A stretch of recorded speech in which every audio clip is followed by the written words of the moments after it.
Hola amigos, continuamos con la lectura de este maravilloso libro que tanto disfrutamos siempre, Orgullo y Prejuicio, escrito por Jane Austen. Capítulo 35.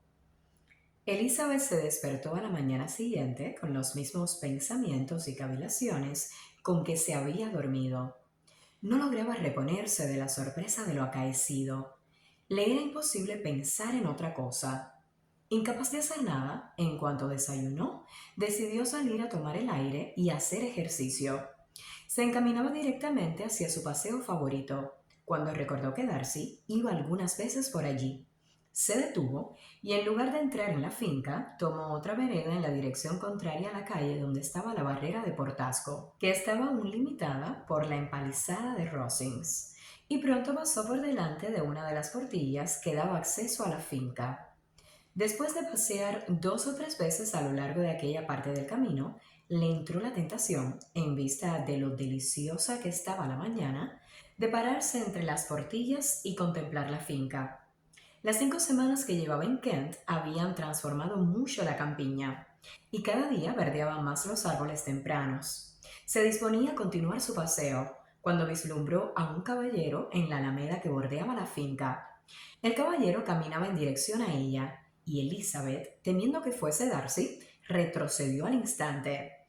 Pero la persona que se adelantaba estaba ya lo suficientemente cerca para verla. Siguió andando deprisa y pronunció su nombre. Ella se había vuelto, pero al oír aquella voz en la que reconoció a Darcy, continuó en dirección a la puerta. El caballero la alcanzó y mostrándole una carta que ella tomó instintivamente, le dijo con una mirada altiva: He estado paseando por la Alameda durante un rato esperando encontrarla. ¿Me concederá el honor de leer esta carta? Y entonces, con una ligera inclinación, se encaminó de nuevo hacia los plantíos y pronto se perdió de vista. Sin esperar ningún agrado, pero con gran curiosidad, Elizabeth abrió la carta, y su asombro fue en aumento al ver que el sobre contenía 2 pliegos completamente escritos con una letra muy apretada. Incluso el sobre estaba escrito. Prosiguiendo su paseo por el camino, la empezó a leer. Estaba fechada en Rosings a las 8 de la mañana y decía lo siguiente: No se alarme, señorita, al recibir esta carta, ni crea que voy a repetir en ella mis sentimientos o a renovar las proposiciones que tanto le molestaron anoche. Escribo sin ninguna intención de afligirla ni de humillarme yo, insistiendo en unos deseos que, para la felicidad de ambos, no pueden olvidarse tan fácilmente. El esfuerzo de redactar y de leer esta carta podía haber sido evitado si mi modo de ser no me obligase a escribirla, ya que usted la lea. Por lo tanto, perdóneme que tome la libertad de solicitar su atención, aunque ya sé que habrá de concedérmela de mala gana. Se lo pido en justicia. Ayer me acusó usted de 2 ofensas de naturaleza muy diversa y de muy distinta magnitud. La primera fue el haber separado al señor Bingley de su hermana, sin consideración a los sentimientos de ambos, y el otro, que a pesar de determinados derechos y haciendo caso omiso del honor y de la humanidad, arruiné la prosperidad inmediata y destruí el futuro del señor Wickham. Haber abandonado despiadada e intencionalmente al compañero de mi juventud y al favorito de mi padre, a un hombre que casi no tenía más por venir que el de nuestra rectoría, y que había sido educado para su ejercicio. Sería una depravación que no podría compararse con la separación de 2 jóvenes cuyo afecto había sido fruto de tan solo unas pocas semanas. Pero espero que retire usted la severa censura que tan abiertamente me dirigió anoche, cuando haya leído la siguiente relación de mis actos con respecto a estas 2 circunstancias y sus motivos. Si en la explicación que no puedo menos que dar me veo obligado a expresar sentimientos que la ofendan, solo puedo decir que lo lamento. Hay que someterse a la necesidad y cualquier disculpa sería absurda. No hacía mucho que estaba en Hertfordshire cuando observé, como todo el mundo, que el señor Bingley distinguía a su hermana mayor mucho más que a ninguna de las demás muchachas de la localidad. Pero hasta la noche del baile de Netherfield no vi que su cariño fuese formal. Varias veces le había visto antes enamorado. En aquel baile, mientras tenía el honor de estar bailando con usted, supe por primera vez, por una casual información de Sir Williams, que las atenciones de Bingley para con su hermana habían hecho concebir esperanzas de matrimonio. Me habló de ello como de una cosa resuelta, de la que solo había que fijar la fecha. Desde aquel momento observé cuidadosamente la conducta de mi amigo y pude notar que su inclinación hacia la señorita Bennet era mayor que todas las que había sentido antes. También estudié a su hermana. Su aspecto y sus maneras eran francas, alegres y atractivas como siempre, pero no revelaban ninguna estimación particular.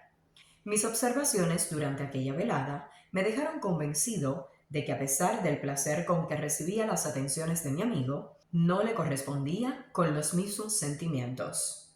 Si usted no se ha equivocado con respecto a esto, será que yo estaba en un error. Como sea que usted conoce mejor a su hermana, debe ser más probable lo último. Y si es así, si movido por aquel error la he hecho sufrir, su resentimiento no es inmotivado. Pero no vacilo en afirmar que el aspecto y el aire de su hermana podían haber dado al más sutil observador la seguridad de que, a pesar de su carácter afectuoso, su corazón no parecía haber sido afectado.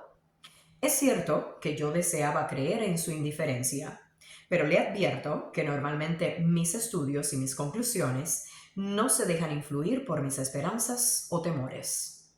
No la creía indiferente porque me convenía creerlo. Lo creía con absoluta imparcialidad. Mis objeciones a esa boda no eran exactamente las que anoche reconocí, que solo podían ser superadas por la fuerza de la pasión como en mi propio caso. La desproporción de categoría no sería tan grave en lo que atañe a mi amigo como en lo que a mí se refiere. Pero había otros obstáculos que, a pesar de existir tanto en el caso de mi amigo como en el mío, habría tratado de olvidar puesto que no me afectaban directamente. Debo decir cuáles eran, aunque lo haré brevemente. La posición de la familia de su madre, aunque cuestionable, no era nada comparado con la absoluta inconveniencia mostrada tan a menudo, casi constantemente, por dicha señora, por sus tres hermanas menores y en ocasiones incluso por su padre. Perdóneme, me duele ofenderla, pero en medio de lo que le conciernen los defectos de sus familiares más próximos y de su disgusto por la mención que hago de los mismos, consuélese pensando que el hecho de que tanto usted como su hermana se comporten de tal manera que no se les pueda hacer de ningún modo los mismos reproches, las eleva aún más en la estimación que merecen.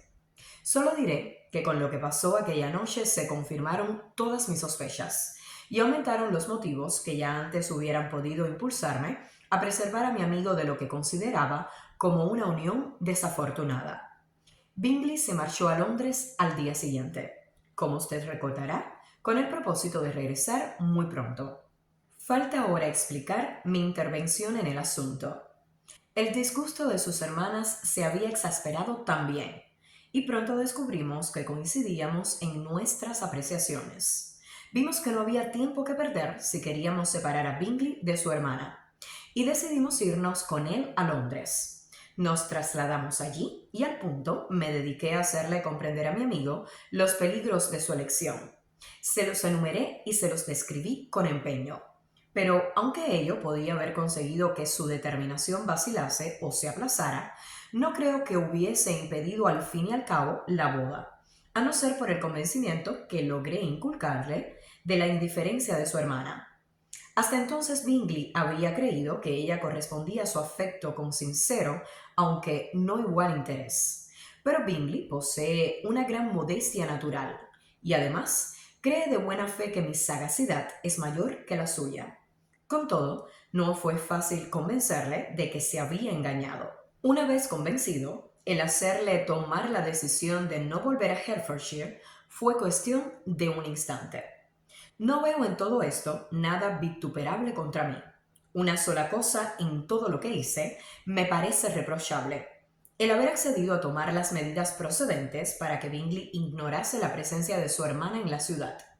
Yo sabía que estaba en Londres y la señorita Bingley lo sabía también, pero mi amigo no se ha enterado todavía.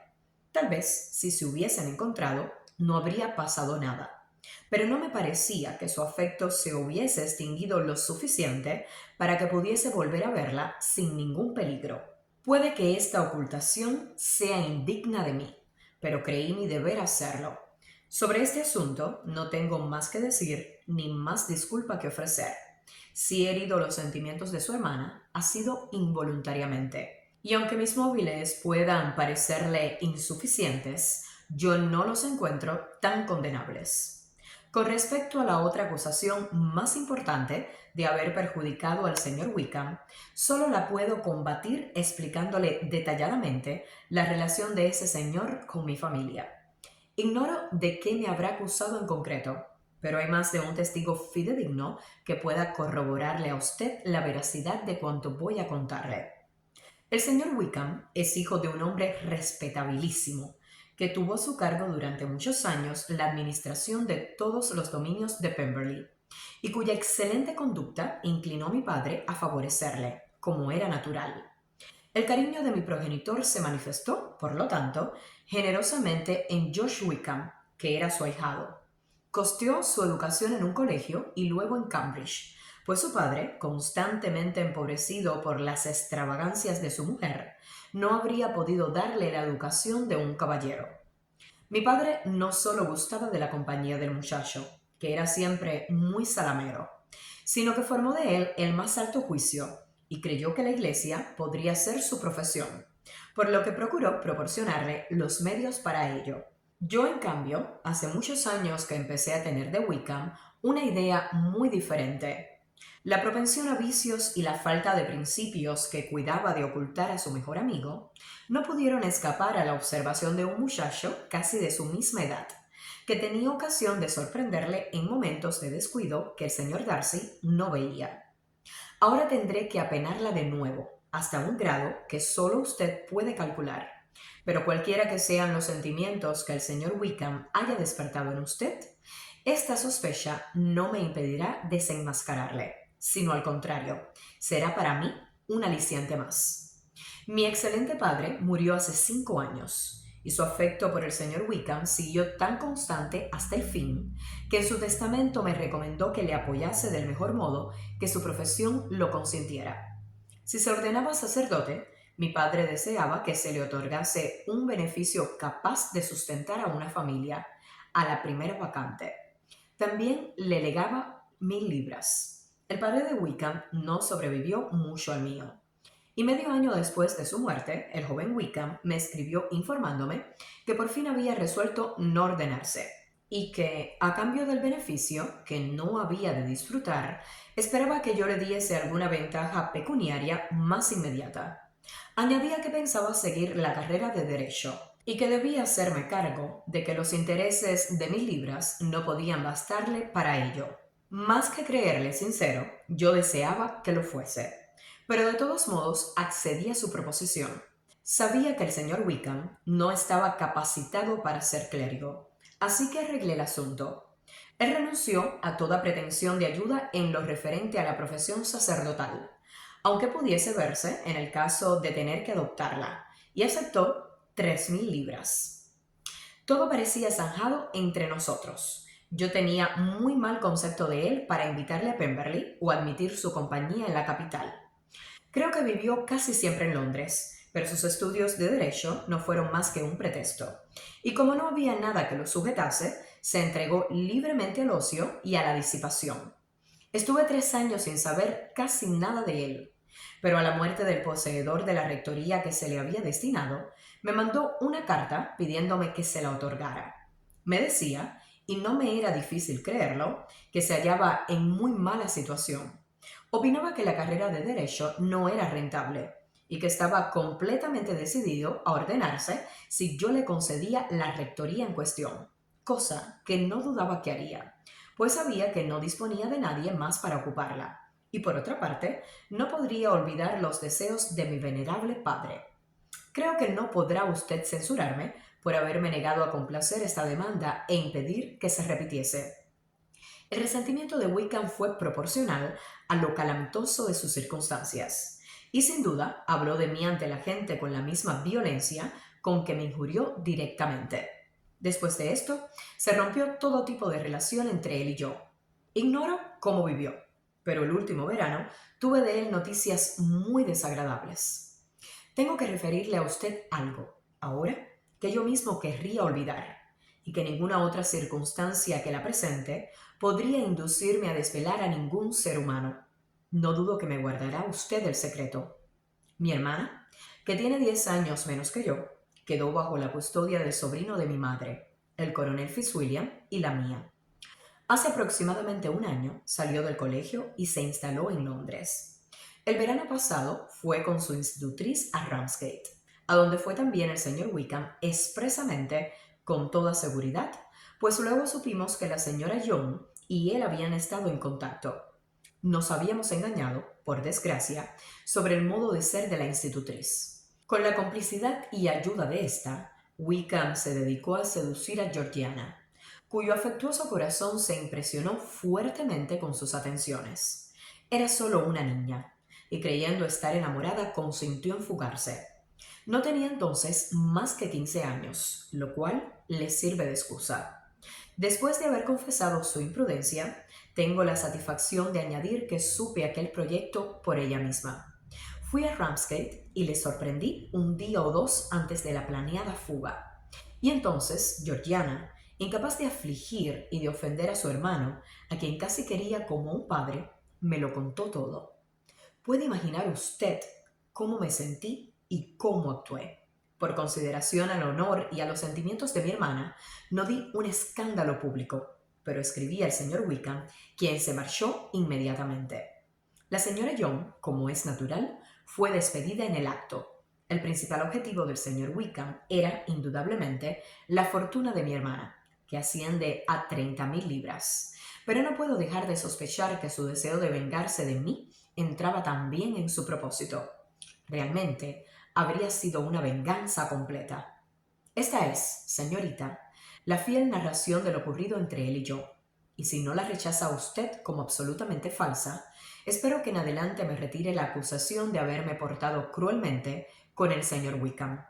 No sé de qué modo ni con qué falsedad la habrá embaucado, pero no hay que extrañarse de que lo haya conseguido, pues ignoraba usted todas estas cuestiones.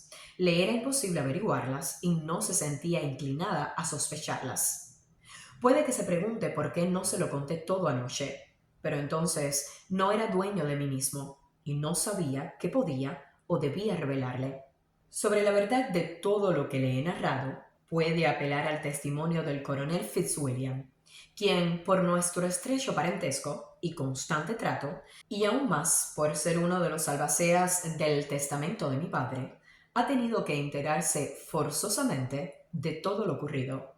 Si el odio que le inspiro invalidase mis aseveraciones, puede usted consultar con mi primo, contra quien no tendrá usted ningún motivo de desconfianza. Y para que ello sea posible, intentaré encontrar la oportunidad de hacer llegar a sus manos esta carta, en la misma mañana de hoy. Solo me queda añadir que Dios la bendiga. Fitzwilliam Darcy. Capítulo 36. No esperaba Elizabeth, cuando Darcy le dio la carta, que en ella repitiese su proposición, pero no tenía ni idea de qué podía contener. Al descubrirlo, bien se puede suponer con qué rapidez la leyó y cuán encontradas sensaciones vino a suscitarle. Habría sido difícil definir sus sentimientos. Al principio creyó con asombro que Darcy querría disculparse lo mejor que pudiese, pero enseguida se convenció firmemente de que no podría darle ninguna explicación que el más elemental sentido de la dignidad no aconsejara ocultar. Con gran prejuicio contra todo lo que él pudiera decir, empezó a leer su relato acerca de lo sucedido en Netherfield. Sus ojos recorrían el papel con tal ansiedad que apenas tenía tiempo de comprender, y su impaciencia por saber lo que decía la frase siguiente le impedía entender el sentido de la que estaba leyendo. Al instante dio por hecho que la creencia de Darcy en la indiferencia de su hermana era falsa, y las peores objeciones que ponía a aquel matrimonio la enojaban demasiado para poder hacerle justicia. A ella le satisfacía que no expresase ningún arrepentimiento por lo que había hecho. Su estilo no revelaba contrición, sino altanería. En sus líneas no veía más que orgullo e insolencia. Pero cuando pasó a lo concerniente a Wickham, leyó ya con mayor atención. Ante aquel relato de los hechos que, de ser auténtico, había de destruir toda su buena opinión del joven y que guardaba una alarmante afinidad con lo que el mismo Wickham había contado, sus sentimientos fueron aún más penosos y más difíciles de definir. El desconcierto, el recelo e incluso el horror la oprimían. Hubiese querido desmentirlo todo y exclamó repetidas veces: Eso tiene que ser falso. Eso no puede ser. Debe de ser el mayor de los embustes. Acabó de leer la carta y sin haberse enterado apenas de la última o las dos últimas páginas, la guardó rápidamente y quejándose se dijo que no la volvería a mirar, que no quería saber nada de todo aquello. En semejante estado de perturbación, asaltada por mil confusos pensamientos, siguió paseando, pero no sirvió de nada. Al cabo de medio minuto sacó de nuevo la carta y, sobreponiéndose lo mejor que pudo, comenzó otra vez la mortificante lectura de lo que a Wickham se refería, dominándose hasta examinar el sentido de cada frase. Lo de su relación con la familia de Pemberley era exactamente lo mismo que él había dicho, y la bondad del viejo señor Darcy, a pesar de que Elizabeth no había sabido hasta ahora hasta dónde había llegado, también coincidía con lo indicado por el propio Wickham. Por lo tanto, un relato confirmaba el otro, pero cuando llegaba al tema del testamento, la cosa era muy distinta. Todo lo que éste había dicho acerca de su beneficio eclesiástico estaba fresco en la memoria de la joven, y al recordar sus palabras, tuvo que reconocer que había doble intención en uno u otro lado, y por unos instantes creyó que sus deseos no la engañaban. Pero cuando leyó y releyó todo lo sucedido a raíz de haber rehusado Wickham a la rectoría, a cambio de lo cual había recibido una suma tan considerable como 3000 libras, no pudo menos que volver a dudar. Dobló la carta y pesó todas las circunstancias con su pretendida imparcialidad, meditando sobre las probabilidades de sinceridad de cada relato, pero no adelantó nada. De uno y otro lado no encontraba más que afirmaciones. Se puso a leer de nuevo, pero cada línea probaba con mayor claridad que aquel asunto que ella no creyó que pudiese ser explicado más que como una infamia en detrimento del proceder de Darcy, era susceptible de ser expuesto de tal modo que dejaba a Darcy totalmente exento de culpa. Lo de los vicios y la prodigalidad que Darcy no vacilaba en imputarle a Wickham la indignaba en exceso, tanto más cuanto que no tenía pruebas para rebatir el testimonio de Darcy. Elizabeth no había oído hablar nunca de Wickham antes de su ingreso en la guarnición del condado, a lo cual le había inducido su encuentro casual en Londres con un joven a quien solo conocía superficialmente. De su antigua vida no se sabía en Hertfordshire más que lo que él mismo había contado. En cuanto a su verdadero carácter, y a pesar de que Elizabeth tuvo ocasión de analizarlo, nunca sintió deseos de hacerlo. Su aspecto, su voz y sus modales le dotaron instantáneamente de todas las virtudes. Trató de recordar algún rasgo de nobleza, algún gesto especial de integridad o de bondad que pudiese librarle de los ataques de Darcy, o por lo menos que el predominio de buenas cualidades le compensara de aquellos errores casuales, que era como ella se empeñaba en calificar lo que Darcy tildaba de holgazanería e inmoralidad arraigados en él desde siempre. Se imaginó a Wickham delante de ella y lo recordó con todo el encanto de su trato, pero aparte de la aprobación general de que disfrutaba en la localidad y la consideración que por su simpatía había ganado entre sus camaradas, Elizabeth no pudo hallar nada más en su favor. Después de haber reflexionado largo rato sobre este punto, reanudó la carta. Pero lo que venía a continuación sobre la aventura con la señorita Darcy fue confirmado en parte por la conversación que Elizabeth había tenido la mañana anterior con el coronel Fitzwilliam. Y al final de la carta, Darcy apelaba, para probar la verdad de todo, al propio coronel, cuya intervención en todos los asuntos de su primo, Elizabeth conocía por anticipado, y cuya veracidad no tenía motivos para poner en entredicho. Estuvo a punto de recurrir a él, pero se contuvo al pensar lo violento que sería dar ese paso. Desechándolo, al fin, convencida de que Darcy no se habría arriesgado nunca a proponérselo sin tener la absoluta seguridad de que su primo corroboraría sus afirmaciones. Recordaba perfectamente todo lo que Wickham le dijo cuando hablaron por primera vez en casa del señor Phillips. Muchas de sus expresiones estaban aún íntegramente en su memoria. Ahora se daba cuenta de lo impropio de tales confidencias a una persona extraña y se admiraba de no haber caído antes en ello.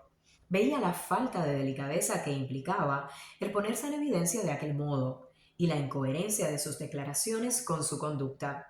Se acordaba de que se jactó de no temer ver a Darcy y de que éste tendría que irse, pero que él no se movería, lo que no le impidió evadirse para no asistir al baile de Netherfield a la semana siguiente. También recordaba que hasta que la familia de Netherfield no había abandonado el condado, no contó su historia nada más que a ella. Pero desde su marcha, la citada historia corrió de boca en boca, y Wickham no tuvo el menor escrúpulo en hundir la reputación de Darcy, por más que anteriormente le había asegurado a Elizabeth que el respeto al padre le impediría siempre agraviar al hijo. Qué diferente le parecía ahora todo lo que se refería a Wickham. Sus atenciones para con la señorita King eran ahora única y exclusivamente la consecuencia de sus odiosas perspectivas de cazador de dotes, y la mediocridad de la fortuna de la señorita ya no era la prueba de la moderación de sus ambiciones, sino el afán de agarrarse a cualquier cosa. Su actitud con Elizabeth no podía tener ahora un motivo aceptable. O se había engañado al principio en cuanto a sus bienes, o había tratado de halagar su propia vanidad alimentando la preferencia que ella le demostró incautamente. Todos los esfuerzos que hacía para defenderle se iban debilitando progresivamente. Y para mayor justificación de Darcy, no pudo menos que reconocer que Bingley, al ser interrogado por Jane, proclamó tiempo atrás la inocencia de Darcy en aquel asunto, que por muy orgulloso y repelente que fuese, nunca, en todo el curso de sus relaciones con él, relaciones que últimamente les habían acercado mucho, permitiéndole a ella conocer más a fondo su carácter, le había visto hacer nada innoble ni injusto, nada por lo que pudiera tachársele de irreligioso o inmoral, que entre sus amigos era apreciado y querido, y que hasta el mismo Wickham había reconocido que era un buen hermano. Ella también le había oído hablar de su hermana con un afecto tal que demostraba que tenía buenos sentimientos. Si hubiese sido como Wickham le pintaba, capaz de tal violación de todos los derechos, habría sido difícil que nadie lo supiera, y la amistad entre un ser semejante y un hombre tan amable como Bingley habría sido incomprensible. Llegó a avergonzarse de sí misma. No podía pensar en Darcy ni en Wickham sin reconocer que había sido parcial, absurda, que había estado ciega y llena de prejuicios. ¿De qué modo tan despreciable he obrado?, pensó. Yo que me enorgullecía de mi perspicacia, yo que me he vanagloriado de mi talento, que he desdeñado el generoso candor de mi hermana, y he halagado mi vanidad con recelos inútiles o censurables. Qué humillante es todo esto. Pero ¿cómo merezco esta humillación? Si hubiese estado enamorada de Wickham, no habría actuado con tan lamentable ceguera. Pero la vanidad, y no el amor, ha sido mi locura. Complacida con la preferencia del uno y ofendida con el desprecio del otro, me he entregado desde el principio a la presunción y a la ignorancia, huyendo de la razón en cuanto se trataba de cualquiera de los dos. Hasta este momento no me conocía a mí misma.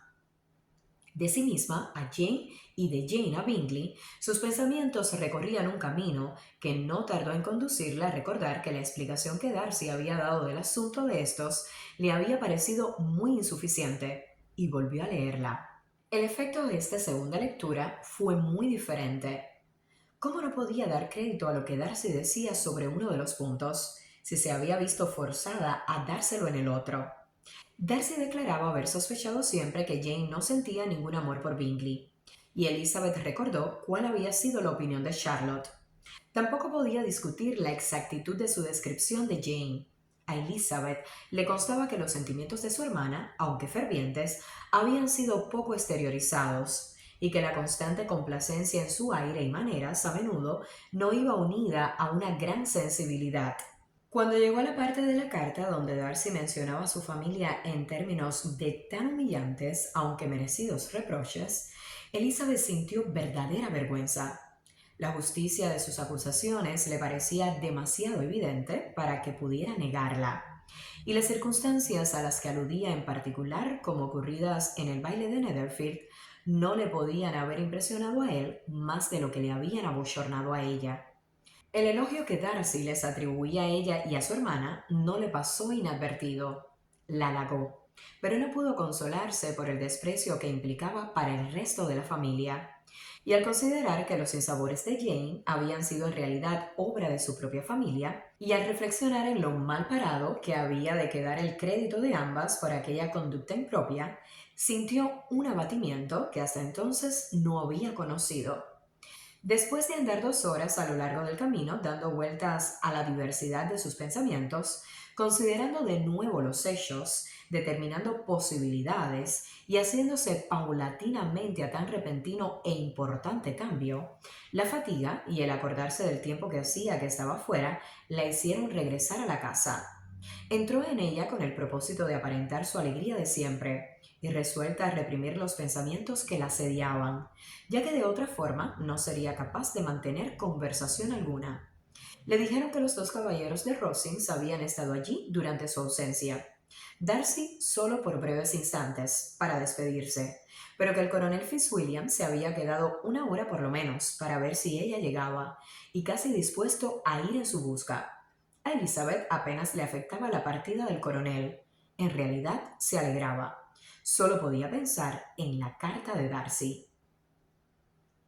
Capítulo 37.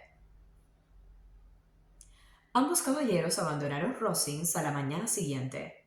Collins estuvo a la espera cerca de los templetes de la entrada para darles el saludo de despedida, y llevó a casa la grata noticia de que parecían estar bien y con ánimo pasable como era de esperar, después de la melancólica escena que debió de haber tenido lugar en Rosings. Collins voló, pues, a Rosings para consolar a Lady Catherine y a su hija, y al volver trajo con gran satisfacción un mensaje de su señoría que se hallaba muy triste y deseaba que todos fuesen a comer con ella. Elizabeth no pudo ver a Lady Catherine sin recordar que si hubiera querido, habría sido presentada a ella como su futura sobrina, ni tampoco podía pensar, sin sonreír, en lo que se habría indignado. ¿Qué habría dicho? ¿Qué habría hecho? Le hacía gracia preguntarse todas estas cosas. De lo primero que se habló fue de la merma sufrida en las tertulias de Rosings. Les aseguro que lo siento mucho, dijo Lady Catherine. Creo que nadie lamenta tanto como yo la pérdida de los amigos. Pero además, quiero tanto a esos muchachos, y ellos me quieren tanto a mí. Estaban tristísimos al marcharse, como siempre que nos separamos. El coronel se mantuvo firme hasta el final, pero la pena de Darcy era mucho más aguda, más que el año pasado, a mi juicio. No dudo que su cariño por Rosings va en aumento. Collins tuvo un cumplido y una alusión al asunto, que madre e hija acogieron con una amable sonrisa. Después de la comida, Lady Catherine observó que la señorita Bennet parecía estar baja de ánimo. Al punto se lo explicó a su manera, suponiendo que no le seducía la idea de volver tan pronto a casa de sus padres, y le dijo: «Si es así, escriba usted a su madre para que le permita quedarse un poco más. Estoy segura de que la señora Collins se alegrará de tenerla a su lado». «Agradezco mucho a su señoría tan amable invitación», repuso Elizabeth, «pero no puedo aceptarla. Tengo que estar en Londres el próximo sábado». «¿Cómo? Entonces no habrá estado usted aquí más que 6 semanas. Yo esperaba que estaría 2 meses. Así se lo dije a la señora Collins antes de que usted llegara. No hay motivo para que se vaya tan pronto. La señora Bennet no tendrá inconveniente en prescindir de usted otra quincena. Pero mi padre sí. Me escribió la semana pasada pidiéndome que volviese pronto. Si su madre puede pasar sin usted, su padre también podrá. Las hijas nunca son tan necesarias para los padres como para las madres. Y si quisiera usted pasar aquí otro mes, podría llevarla a Londres. porque he de ir a primeros de junio a pasar una semana.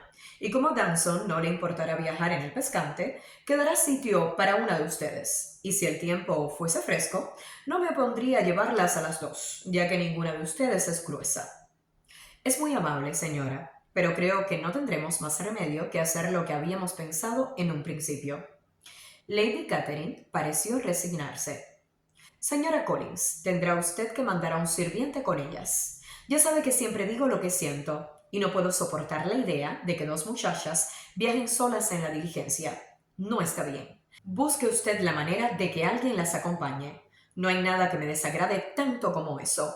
Las jóvenes tienen que ser siempre guardadas y atendidas según su posición. Cuando mi sobrina Georgiana fue a Ramsgate el verano pasado, insistí en que fueran con ellas dos criados varones. De otro modo, sería impropio de la señorita Darcy, la hija del señor Darcy de Pemberley y de Lady Anne. Pongo mucho cuidado en estas cosas. Mande usted a John con las muchachas, señora Collins.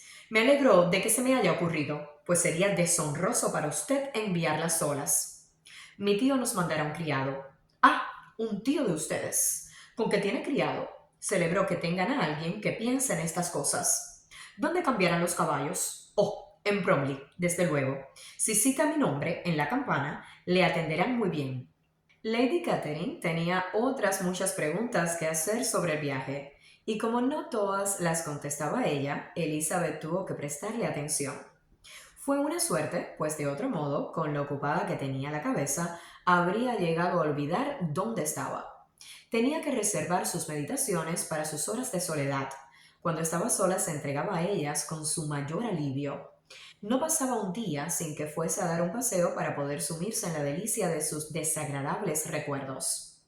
Ya casi sabía de memoria la carta de Darcy. Estudiaba sus frases una por una, y los sentimientos hacia su autor eran a veces sumamente encontrados. Al fijarse en el tono en que se dirigía a ella, se llenaba de indignación. Pero cuando consideraba con cuánta injusticia le había condenado y vituperado, volvía su ira contra sí misma y se compadecía del desengaño de Darcy. Su amor por ella excitaba su gratitud y su modo de ser en general su respeto, pero no podía aceptarlo, y ni por un momento se arrepintió de haberle rechazado, ni experimentó el menor deseo de volver a verle. El modo en que ella se había comportado la llenaba de vergüenza y de pesar constantemente, y los desdichados defectos de su familia le causaban una desazón terrible. No tenían remedio. Su padre se limitaba a burlarse de sus hermanas menores, pero nunca intentaba contener su impetuoso desenfreno. Y su madre, cuyos modales estaban lejos de toda corrección, era completamente insensible al peligro.